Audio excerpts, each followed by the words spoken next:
네, 여러분 반갑습니다. 이제 또 하나님의 말씀을 나누는 시간을 갖도록 하겠습니다. 그동안 저의 설교가 유튜브에 이렇게 저장이 되어 있습니다.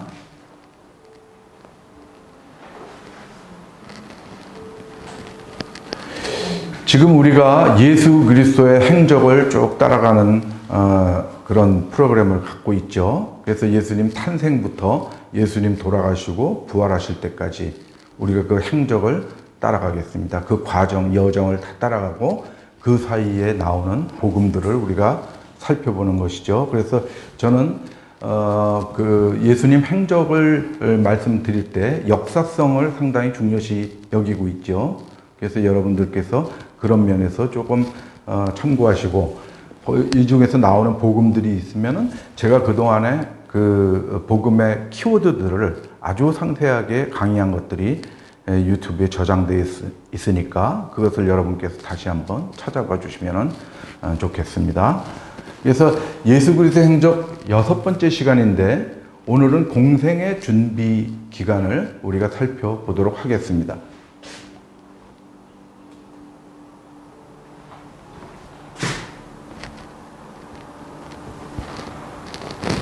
예수 그리스도의 생애를 우리가 부분을 할 때 굉장히 중요한 어떤 절기가 있습니다. 그것이 유월절이죠.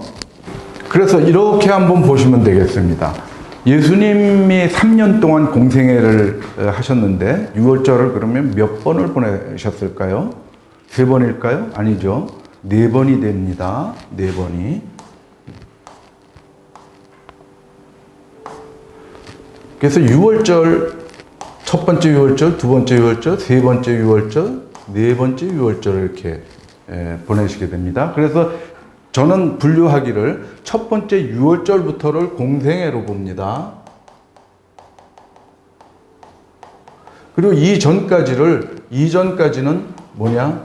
공생애 준비 기간이다. 이렇게 저는 정의를 하고 있습니다. 이 준비 기간은 뭐냐면 공생애를 그 전도 사역을 잘 감당하시기 위해서 일종의 빌드업 하는 시간이죠. 다 모든 것을 준비하시는 시간입니다.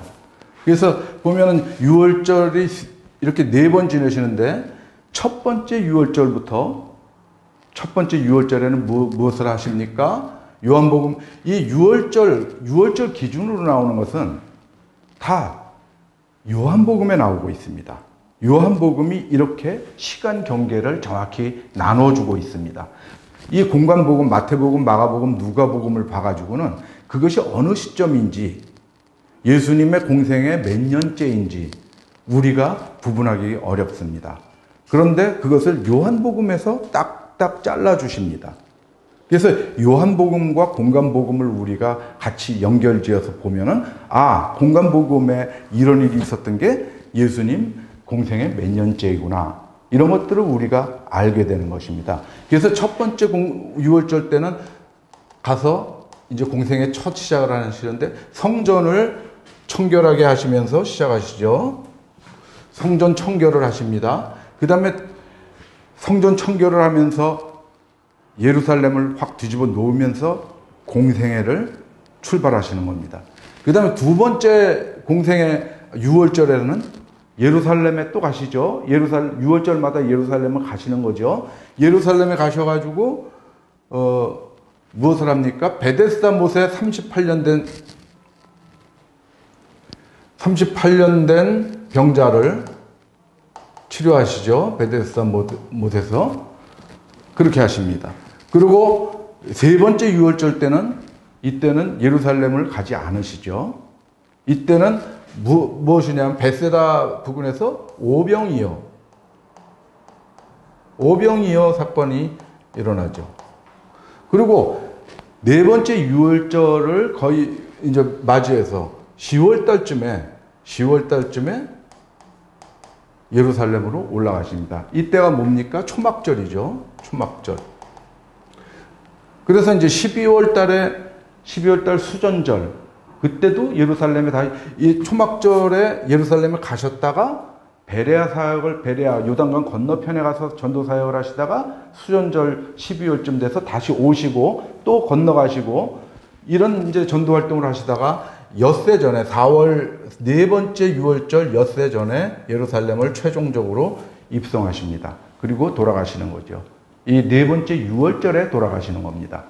그래서 유월절이 이렇게 네 번 예수님 생애에서 등장하게 되는 것입니다. 그래서 오늘은 여기까지 이 예루살렘에 가시면서 공생애를 첫 스타트 하시기 전까지 우리가 살펴보도록 하겠습니다.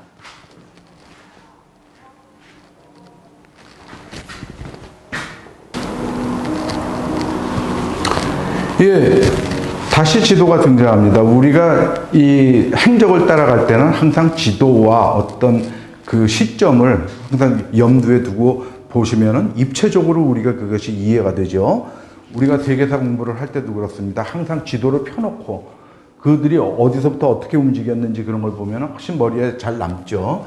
지금 이 예수님 오셨을 때 환경, 이 지리적 배경은 이렇게 됩니다. 여기가 파르티아입니다. 파르티아. 유일하게 로마 제국과 맞설 수 있었던 대제국입니다. 파르티아도. 이 페르시아의 이 후손, 후계자들이죠. 이 지금의 이란 사람들입니다. 그리고 나머지 전체는 서쪽은 전부 로마입니다. 로마. 그리고 예수님의 활동 무대는 여기입니다. 가나안 지방입니다.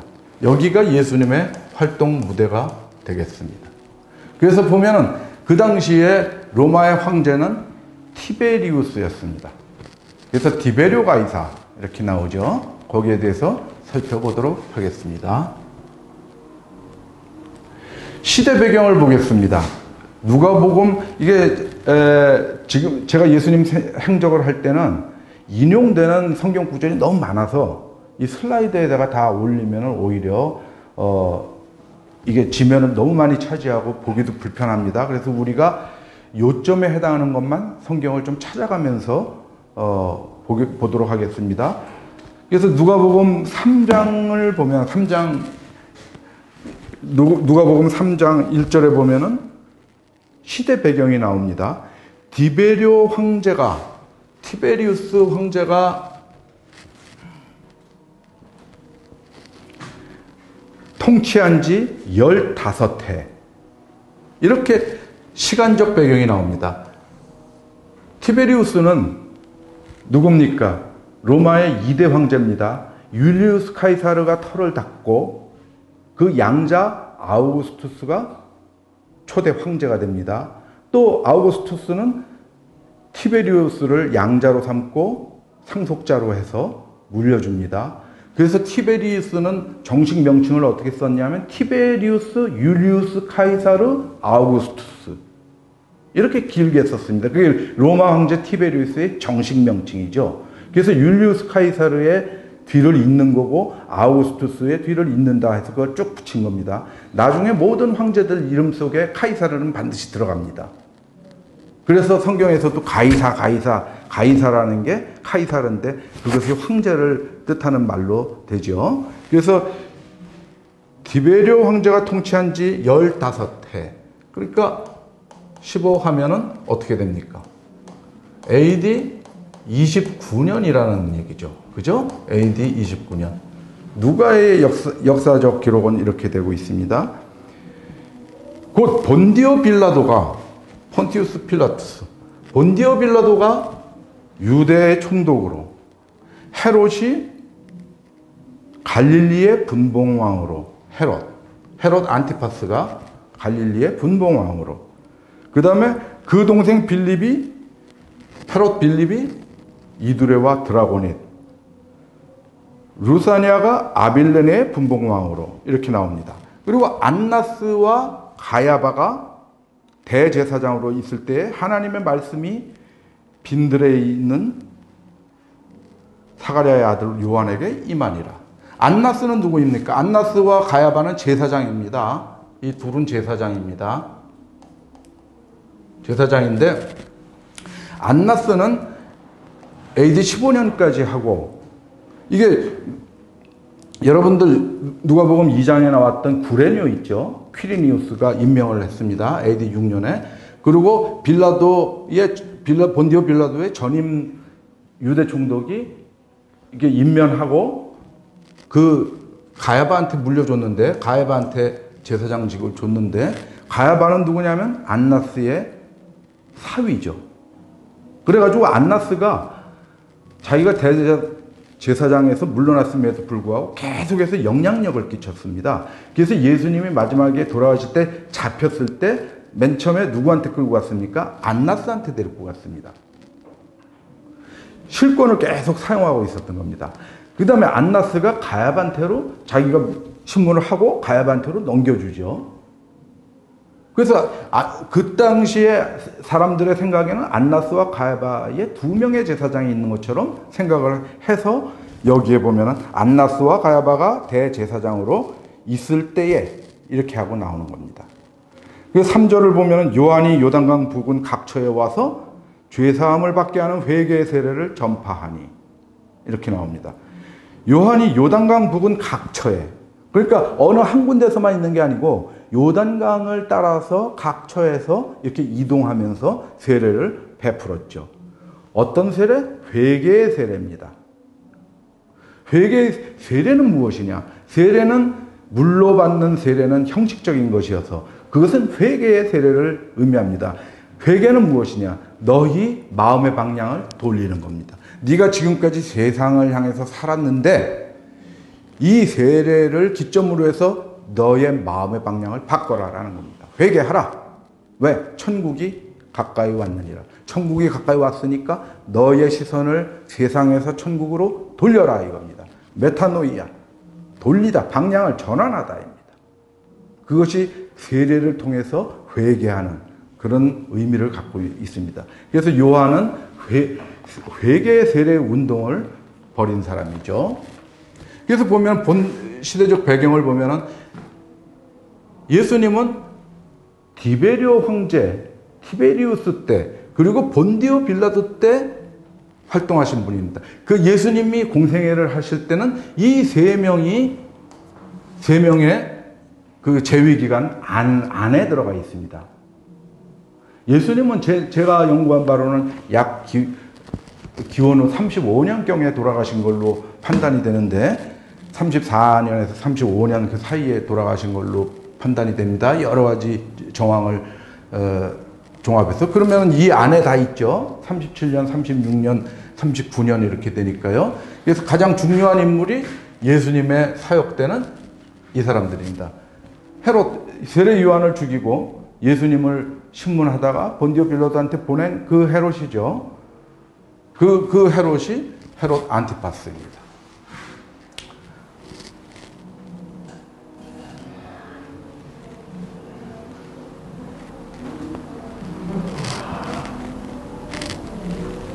그래서 보면은 여기 이 누가복음 3장 1절부터 3절까지를 이 지도로 설명을 하면 어떻게 되느냐 하면은 여기 그때 유대 총독의 누굽니까? 본디오 빌라도죠. 어디를 얘기하는 거냐면 유대와 사마리아와 이두메를 합친 영역입니다. 본디오 빌라도가 총독을 하는 것은. 왜 여기 총독을 했느냐? 대헤롯이 BC 4년에 죽으면서 아들 셋한테 물려줬습니다. 그래서 여기를 아켈라오한테 물려줬었죠. 이 지역을 아켈라오한테 물려줬습니다. 근데 이가 굉장히 포악한 자였습니다. 대헤롯이 죽은 다음에 거기서 민중 봉기가 일어나니까 하루에 2,000명, 막 몇천 명씩 잡아 죽였죠. 그래서 이 아켈라오가 여기를 통치하는 것을 두려워해서 유대에 가기를 꺼려하고 예수님 애굽의 피신에 있던 예수님과 요셉 마리아가 어디로 갑니까? 나사렛으로 가게 되죠. 그렇게 됩니다. 근데 이 아켈라오가 계속해서 폭정을 저지르고 그러니까 여기가 하루도 바람 잘 날이 없었습니다. 그게 다 로마에 보고됐죠. 너 안 되겠다. 아켈라오 너는 로마로 와. 그래가지고 로마로 소환해서 갈리아, 지금 프랑스 쪽으로, 그러니까 변두리죠. 그쪽으로 유배했습니다. 그리고 아켈라오 대신에 코퍼니우스라고 첫 유대 총독이 옵니다. 본디오 빌라도는 5대 총독입니다. 그로부터 쭉 지나서요. AD 6년에 잘렸으니까요, 아켈라오가. 그리고 아켈라오한테 이 땅을 물려줬고 갈릴리와 베레아, 요단강 건너편 여기를 헤롯 안티파스, 조금 아까 말씀드린 거죠. 그 세례 요한을 죽인 헤롯이 이 보라색을 통치했습니다. 그 다음에 누가복음에 이렇게 나오지 않습니까? 빌립이 이두레와 드라고닛의 분봉왕이다. 이두레 지방하고 드라고닛 지방의 분봉왕, 여기를 헤롯 빌립이 차지합니다. 근데 여기는 별로 그렇게 중요하진 않습니다. 여기에서만 코멘트가 되는 것이고, 뭐 그 다음에 중요한 인물은 아니고, 주로 예수님 사역이 여기 예루살렘과 갈릴리 지방에서 이루어졌기 때문에 갈릴리 지방의 분봉왕이었던 헤롯, 그 다음에 이 유대를 다스리고 있는 빌라도 총독, 여기가 아주 예수님 사역 활동과 밀접한 관계가 있었던 것이죠. 그렇습니다. 그렇게 됐습니다. 그리고 보면은 이 연도에 대해서 한번 보겠습니다. 연도를 중요시하면서 간다고 제가 말씀드렸죠.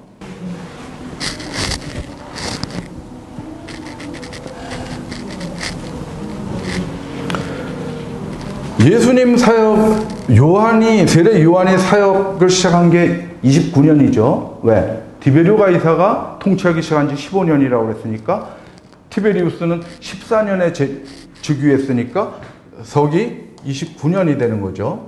AD 29년. 그러면 약 3년 정도 사역을 했다고 보면은 왜 이렇게 글씨가 엉망이죠? 31, 32.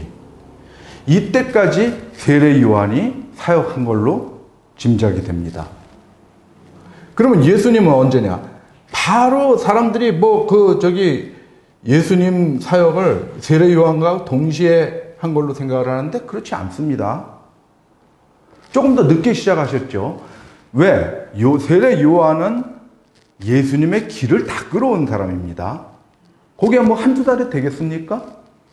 그래서 한 3년 정도 사역을 했는데 예수님 사역과 겹치는 기간이 있죠. 예루살렘에 예수님이 가서 성전 청결하시고 니고데모 만나시고 그러는 동안에, 거기에서 예루살렘에서 표적을 보이시고 그러시는 동안에 약 8개월 정도를 같이 사역이 겹칩니다. 그래서 보면은 33년, 34년, 35년. 왜 제가 35년 정도를 상정하냐 하면은 본디오 빌라도가 36년에 로마로 소환되죠. 이 소환의 그 이유 중에 가장 큰 거는 물론 사마리아에서 폭동이 일어난 거를 너무 과잉 진압해서 그렇습니다. 그런데 그 전에 또 이 사람이 뭘 잘못했냐면 무고한 유대의 사상가 한 명을 십자가에 달아 죽게 했다. 너는 뭐 했느냐라는 겁니다. 그 책임 또한 물었습니다. 그래서 뭐냐면은 이때 빌라도가 소환되는 것에 예수님의 죽음 또한 어느 정도 비중인지 모르지만 포함이 돼 있었거든요. 그래서 이게 그렇게 큰 거리가 아니라고 저는 판단을 하는 거죠. 그래서 보면은 1년, 2년, 3년, 이때 6월절, 이때로 돌아가신 걸로 저는 봅니다. 그래서 보면은 왜 이것을 제시하느냐 하면은 29년에는 몇 살입니까? 세례 요한이. 예수님이 기원전 7년에 태어났다고 제가 탄생 때 말씀을 드렸죠. 그래서 동방박사의 별과 아우구스투스의 호적, 그런 거를 제가 왜 얘기를 했느냐 하면 이런 것들을 위해서 얘기한 겁니다. 그래서 우리가 여기서 고정관념을 또 깨자라는 겁니다. 서기 29년에 세례 요한은 몇 살입니까? 예수님하고 나이 같죠. 빠른 이렇게 하면은 또 그렇지만 6개월 먼저 태어나신 양반이죠. 엘리사벳한테서. 그러니까 7을 더하면은 36세입니다. 예수님이 활동하는 게 제 계산대로 하면은 36, 37, 38세. 38세 정도 돼서 예수님의 사역이 시작됐다고 저는 보고 있습니다. 그런데 사람들은 대부분이 고정관념은 뭐냐면 예수님은 30세 때 공생애를 출발해서 33살에 돌아가셨다. 그거의 근거는 뭐냐? 누가복음 3장 23절에서 그렇게 얘기합니다. 예수님께서 복음을 전파하실 때 30세쯤 되시니라.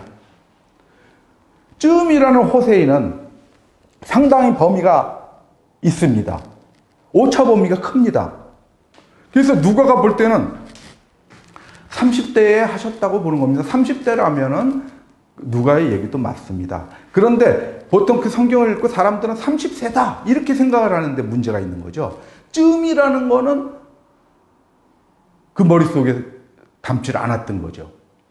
그래서 보면은 여기에서 왜 그런 얘기가 나오냐면 그러면 돌아가실 때는 몇 살쯤 39, 40, 41세 정도는 좋게 되신 거 아닙니까? 40이 넘은 때 돌아가신 걸로 저는 파악하고 있습니다. 왜 그러냐면 이거를 뒷받침할 강력한 구절이 요한복음 8장 57절입니다. 유대인들이 예수님한테 대해서 그럽니다. 네가 아직 50세도 안 넘었는데 50세도 안 됐는데 네가 아브라함을 보았느냐? 그러니까 예수님이 나는 아브라함보다 훨씬 더 먼저부터 있던 사람이야. 이렇게 얘기를 하니까 또 돌로 쳐 죽이려고 그랬죠. 그때 물어본 게 너 아직 50세도 되지 않았. 그거는 뭐냐면 40이 넘었다는 걸 얘기하고 있습니다. 그래서 어떤 지도자 대우를 받는 나이가 로마에서는 40세 이상이었거든요. 그래서 로마의 관제 중에서 법무관이라는 게 있는데 호민관보다 하나 위인 법무관이 있는데 법무관이 임명될 수 있는 나이 기준이 40세 이상이었습니다. 그래서 보면은 로마 시대 때는 40세 이상이 되어야 이제 조금 힘 있는 관직에 나갈 수 있게 되는 거죠. 그렇게 돼서 그 위로는 이제 다 별단 사람들이니까 나이 순으로 다 되는 건 아니고 능력 순으로 되고 막 그러지만 법무관의 그 요건이 40세. 그러면 이 사람들의 머릿속에는 40이라는 게 딱 박혀 있습니다. 그런데 40이라는 게 이 사람들의 어떤 기준점인 나이인데 40이 안 돼 있고 새파란 여러분들이 고정관념으로 갖고 있던 33세 정도였다면은 이때 거의 다 돌아가실 때쯤 돼서 이 얘기가 나온 겁니다. 뭐냐면은 그 아까 얘기했죠. 초막절하고 수전절 사이에 이런 마지막 해에 이런 대화들이 있었던 거죠. 그렇다면 이 사람들이 뭐라고 그랬겠습니까? 네가 아직 40도 안 됐는데 그랬을 겁니다. 40대라도 한참 남았는데 네가 아브라함을 보았다고 그래? 이렇게 얘기했겠죠. 근데 거기에서 네가 아직 50도 안 되었는데 이렇게 얘기를 합니다. 그래서 이런 근거를 대충 해놓고 시작을 하는 것입니다. 그래서 예수님이 아주 젊은 나이에 사역을 시작한 건 아니다. 왜?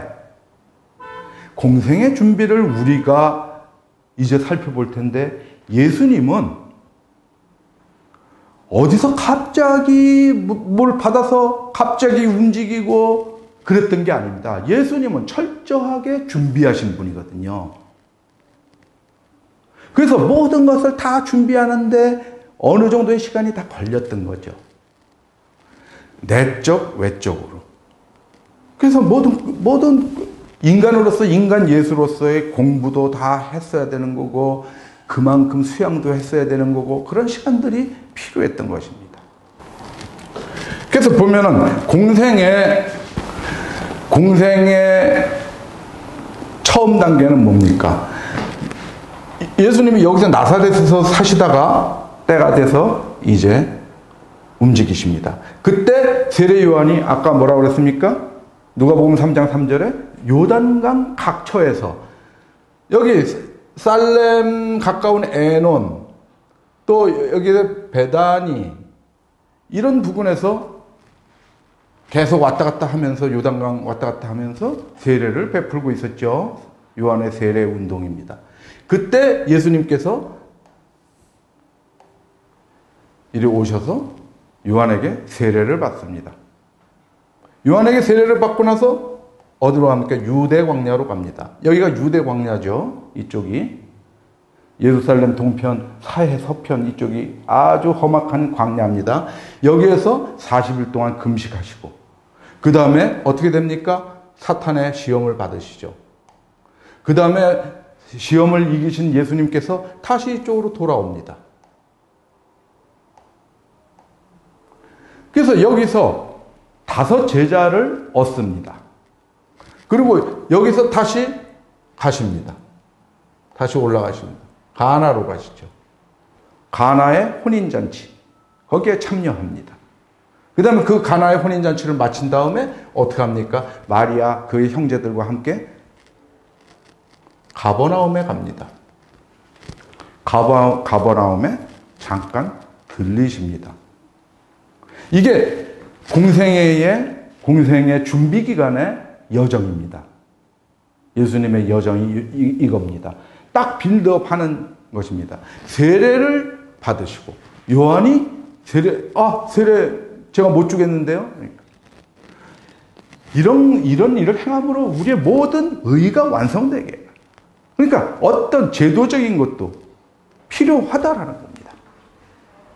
예수님은 세례 교인으로서 출발을 하시는 거죠. 그리고 금식으로서 영성 훈련을 하셨고, 그 다음에 사탄에게 시험을 이겨내셨고, 그 다음에 5 제자를 픽업을 했고, 그 다음에 어떻게 됩니까? 그것은 뭡니까? 동력자를 만드신 거죠. 자기의 개인적 공생의 준비 기간은 세례와 금식과 시험이고, 그 다음에 교회를 형성해서 일을 하기 위해서 동력자를 모은 거죠. 그래서 5명의 제자를 모은 다음에 가나의 혼인잔치 가서 기적을 베풀었습니다. 왜? 이 동력자들한테 신뢰를 얻기 위해서 그랬던 겁니다. 그리고 가버나움에 왜 가셨습니까? 내가 본격적으로 가버나움을 선교 기지로 할 텐데 거기에 내가 가서 정주할 곳이 어디인가 다 알아보러 가신 겁니다.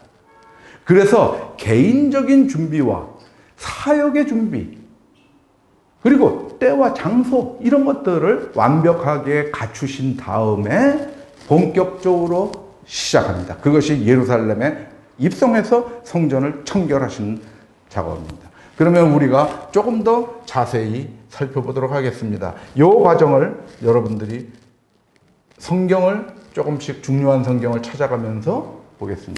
세례 요한이 전파를 하죠. 세례 요한의 전파는 뭡니까? 회개의 세례 운동이죠. 그것입니다. 가서 세례를 받으십니다. 마태복음 3장을 보겠습니다. 그때 세례 요한이 이르러 유대 광야에서 전파하여 말하되, 그거는 이것이죠. 그렇게 쭉 세례를 하고 있는데 그 세례는 목적이 뭐냐면 3장 11절에 보면은, 이거 12절까지 되어 있는데 11절에 보면 나는 너희로 회개하게 하기 위하여 물로 세례를 베풀거니와, 세례의 목적을 얘기하고 있죠. 그런데 그는 성령과 불로 너희에게 세례를 베푸실 것이요 하고 예수님의 세례에 대해서, 실질적 세례에 대해서, 우리를 구원하는 실질적 세례인 성령과 불로 주는 세례를 요한이 얘기를 하고 있죠. 그 다음에 세례를 받으시는데 뭐냐면은 방금 말씀드린 대로 예수님께서 거절하는 요한에게 우리가 이와 같이 하여 모든 의를 이루는 것이 합당하니라. 그것입니다. 어떤 우리도 교회에서 사역을 할 때 목사나 이런 직분을 맡기 위해서는 신학교를 나와야 되고, 그 다음에 또 시험을 패스해야 되고, 그런 과정들이 다 필요하죠.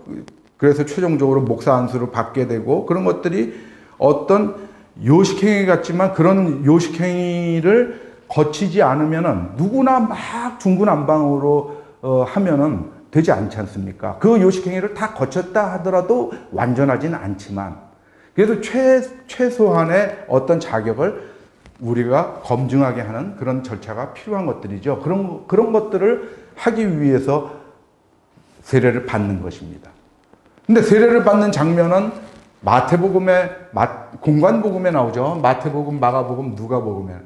그래서 이제 세례를 받으신 다음에 아까 어디로 갔어요? 유대 광야로 가서 시험을 받으시죠. 그런데 세 가지 시험을 받으십니다. 이 시험에 관해서는 여러분들이 제가 그 전에 아주 자세히 따로 말씀을 드렸죠. 그것을 참고하시기 바라는데 세 가지 시험이 있었죠. 돌을 떡으로 만들어 먹어라. 두 번째는 성전 꼭대기에서 뛰어내려라. 높은 데서 뛰어내려라. 세 번째는 뭡니까? 천하 만국과 그 영광을 보여주면서 나한테 경배해라.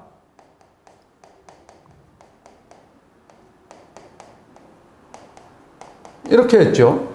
요점만 간단히 말씀드리면은 이 시장하실 때 40일 금식하고 극도로 시장하셨을 때 사탄이 찾아왔습니다.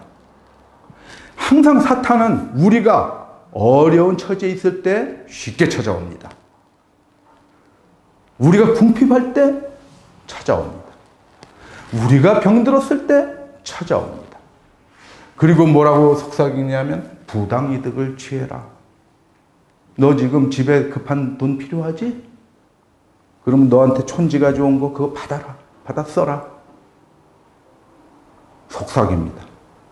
거기에 꿰이면 넘어가면은 그것이 굳은 살이 점점 배겨서 양심에 굳은 살이 배겨서 그것이 잘못된 것임을 자꾸 망각해가는 그런 사람이 되는 것이죠. 돌이라는 거, 돌을 떡으로 만드는 건 부당이득입니다. 단호히 안 된다. 성전에서 뛰어내려라. 이건 무엇입니까? 네가 하나님의 아들이면 네 마음대로 해도 된다. 자연 질서 모든 것을 네가 파괴해도 된다. 전에도 제가 예를 들었지만 코로나 완전히 그 성행할 때 뭐 몇천 명씩 모아놓고 예배 보고 그러면서 그랬던 사람들이 있죠. 그러면서 하는 얘기가 우리가 하나님께 예배 드리는데 무슨 코로나가 우리를 어떻게 건드려? 이렇게 소리 지른 사람이 있습니다. 근데 무지무지하게 많이 걸려버렸죠.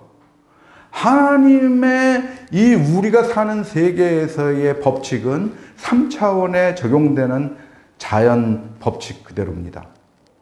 우리가 거기에 맞춰서 살아가야 됩니다. 우리가 병이 돌면 조심해야 되는 거고, 우리가 차를 몰 때 속도를 좀 줄여서 천천히 가야 되고, 그래야 물리학적 법칙에 위배되지 않게, 또 생리의학적이고 화학적이고 그런 것들 여기는 그대로 다 적용이 됩니다. 누구에게나 안 된다.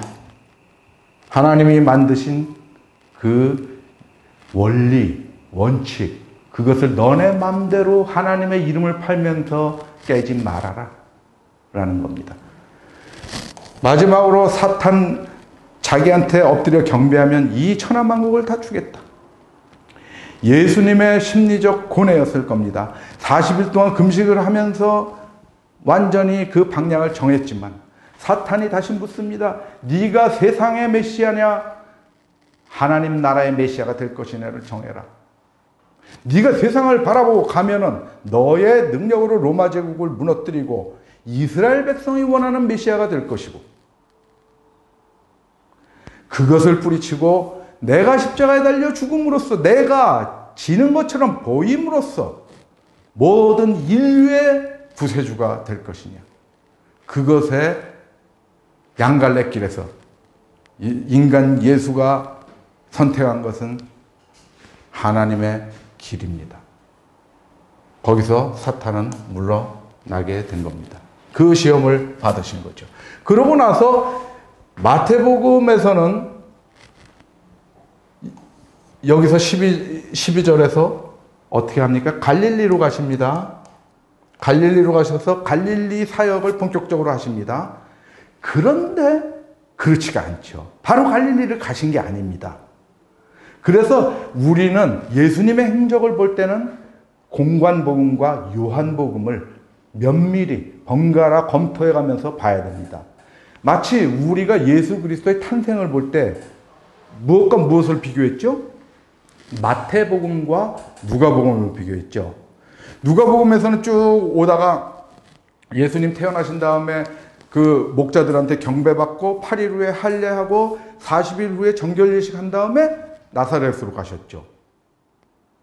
거기서 빠진 게 뭐였습니까?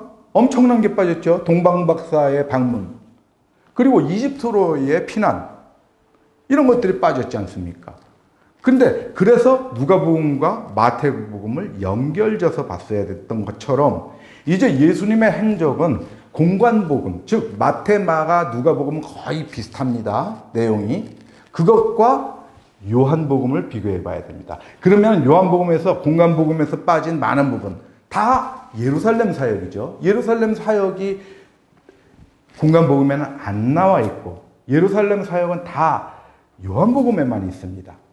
그리고 요한복음의 특징은 처음에 말씀드렸던 것처럼 6월절로 딱딱딱딱 끊어주셨기 때문에, 끊어서 얘기를 하기 때문에 우리가 그 시점조차도 우리가 파악하는데 상당히 도움을 줍니다. 계속해서 그렇게 가야 됩니다. 여기서 갈릴리로 간 것 같지만 뭡니까? 요한복음이 나오죠. 이제 쭉 다 요한복음이죠. 아까는 마태복음이었고요. 이것을 봐야 되죠. 거기서는 바로 갈릴리로 가셨지만 어떻게 됩니까? 5 제자를 택하십니다. 세례 요한이 예수님에 대해서 증언합니다. 누구에게? 자기 제자한테. 어떤 내용을 증언합니까? 요한복음 1장을 보겠습니다. 1장 29절을 보면 요한이 예수께서 자기에게 나아오심을 보고 이르되 보라 세상 죄를 지고 가는 하나님의 어린 양이로다. 시험을 받으셨는데 무엇이냐? 그는 세상의 구원자냐? 아니다 라는 겁니다. 요한이 증언하기를 그는 세상 죄를 지고 가는 하나님의 어린 양이다 이겁니다. 세상을 무력으로 이기는 그리스도가 아니고 세상의 죄를 지고 가는 하나님의 어린 양이로다. 도수장으로 끌려가는 어린 양, 털 깎는 자 앞에서 잠잠한 양. 이사야서 53장 7절에서 예수 그리스도를 그렇게 묘사하고 있습니다. 세례 요한이 그렇게 증언하고 있는 것입니다. 그래서 1장 34절에 보면 내가 보고 그가 하나님의 아들이심을 증언하였노라. 세례 요한의 증언 내용은 하나님의 아들이다라는 겁니다. 예수 그리스도가. 그렇죠. 이 내용은 예수 그리스도는 하나님의 아들이다. 이것을 증언한 것이죠. 그래서 누구한테 증언을 했습니까? 제자들한테 한 거죠. 그래서 35절을 보면은 그 다음 절이죠. 증언 바로 다음 절은 또 이튿날 요한이 자기 제자 중 2사람과 함께 섰다가 예수께서 거니심을 보고 말하되 보라 하나님의 어린 양이로다. 예수님이 지나가시니까 또 하나님의 어린 양이로다. 이렇게 또 얘기합니다. 그러니까 여기에 있던 2 제자가 세례 요한이 하나님의 어린 양이라고 그러니까 예수님을 따릅니다. 그러면 이 성경에는, 복음서에는 많은 부분이 생략되어 있고 결과, 중요한 것들만 써져 있기 때문에 그냥 세례 요한 열심히 따라다니는 사람 보고 예수님이 가지 야 둘이 이리 와 이렇겠습니까? 아니죠. 뭐냐면 그 시점이 있죠. 1장 35절에 보면 또 이튿날 요한이 자기 2 제자에게 그런단 말이에요. 그럼 그 전날 예수님이 요한한테 나타나셨죠. 요한을 만났죠. 거기에서 요한한테 양해를 구했을 겁니다. 이제 본격적인 내 사역이 시작되는데 나한테 동력자가 필요하다. 좀 쓸만한 사람이 있으면 좀 소개시켜 주실 수 있겠습니까? 형님. 6개월 형이죠. 세례 요한이. 다 잘 아는 사람인데 친척이에요. 친척. 그래서 그러면 저기 그 요한이라는 애하고 안드레 이런 애들 괜찮은 애들 저 갈릴리에서 온 애들이 있는데 그거 한번 만나봐라 이렇게 된 거겠죠. 그래서 만납니다. 그래서 쭉 보면은 맨 처음에 만나는 사람이 누굽니까? 요한과 안드레죠. 요한은 여기 나와 있지 않죠. 자기 이름 항상 빼고 얘기를 하죠. 요한복음에서. 그리고 나서 맨 마지막에 21장 가서야 이거를 쓰고 사랑받던 제자가 바로 나다. 이렇게 밝히죠. 요한이다. 이렇게 밝힙니다. 요한과 안드레가 제일 처음에 그 다음에 안드레가 누구를 불러요? 안드레가 시몬을 부르죠. 시몬 베드로입니다. 그리고 그 다음에 이들이 뭐냐면은 이들은 요한과 안드레, 시몬은 뭡니까? 동업자들이죠. 동업자였습니다. 나중에 나옵니다. 사도 설명을 할 때 제가 알겠지만 같이 동업을 해서 어업을 하던 사람들이죠. 이 사람이 빌립을 부르죠. 빌립을 소개해서 예수님께서 빌립아 따라와라 이렇게 딱 얘기한 것 같지만 다 예수님의 사도들을 택하는데 어떤 과정들이 있는데 그게 생략된 거죠. 그냥 야 너 나 따라와 그러면 막 이렇게 좀비처럼 이렇게 따라가고 그런 게 아닙니다. 충분히 따라갈 만한 어떤 이유가 있어서 따라가는 거죠. 그것들을 여러분들은 아셔야 됩니다. 그래서 그 내면을 우리가 들여다보고 상상할 줄 알아야 되는 거예요. 그런 훈련을 자꾸 해야 됩니다. 그래야 우리가 고정관념에서 벗어날 수 있습니다. 편견에서 벗어날 수 있습니다. 그래서 빌립이 또 누구를 부릅니까? 나다나엘을 부르죠. 여기 요한복음에서만 나다나엘이라고 그러고 대부분 이 바돌로메와 동일 인물일 거다 이렇게 얘기를 하죠. 그래서 이 사람들은 다 베세다 사람들이죠, 그죠? 베세다 한 동네 사람들입니다.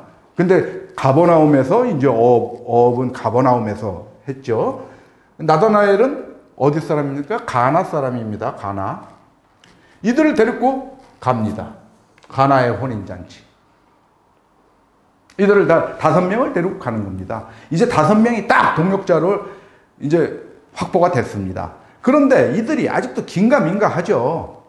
이 사람이 세례 요한께서 우리 스승 세례 요한이 이 사람이 하나님의 어린 양이라고 그러고 하나님의 아들이라고 그랬지만 아직도 긴가민가하죠. 겉보기에 행색도 이렇게 의리의리하지 않고 그런 사람이니까 외모도 뛰어나지 않고 풍채도 이렇게 근사하고 그런 분이 아니니까 그러니까 이제 조금 의아하지만 그래도 세례 요한이 보증서 쓰니까 따라갑니다. 그래서 가나의 혼인잔치에 가서 여기서 무엇을 보여주십니까? 물로 포도주를 만들지 않습니까? 왜 그렇겠습니까? 왜 물로 포도주를 만들었냐? 목적이 무엇입니까? 가나에 다시 봅니다.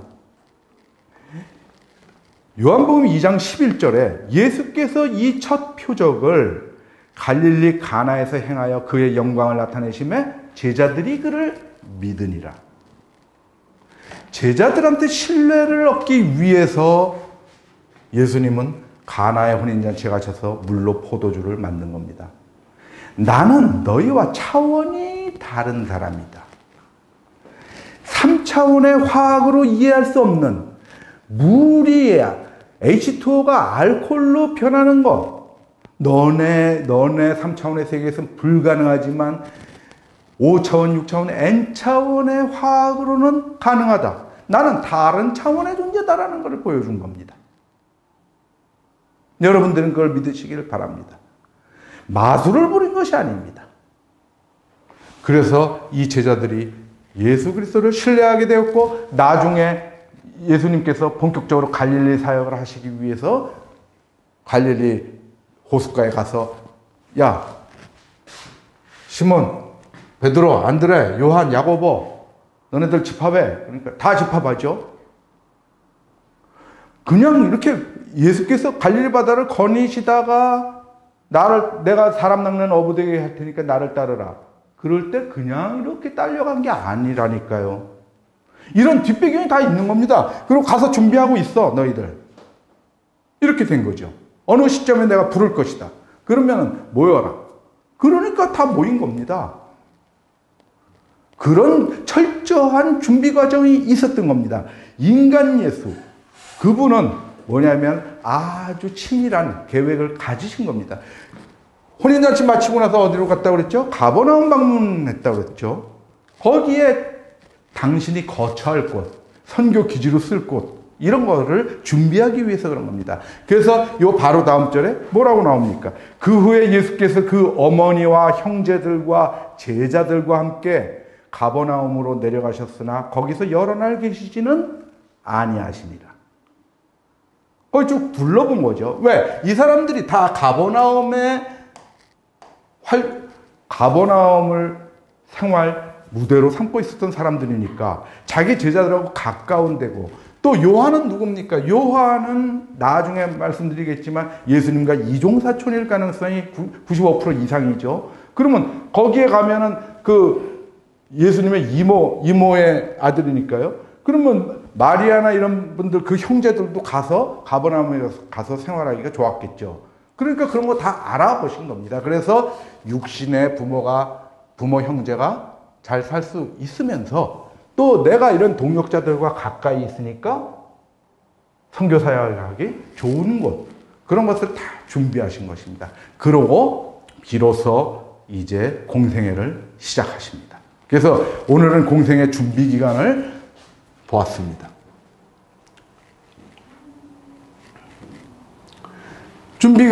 공생애 준비 과정은 세례받고 금식하시고 시험받고 5 제자를 얻고 가나의 혼인잔치에 가서 그 5 제자의 신뢰를 얻고 마지막으로 가버나움에서 이렇게 물리적인 것들을 준비하신 것까지입니다.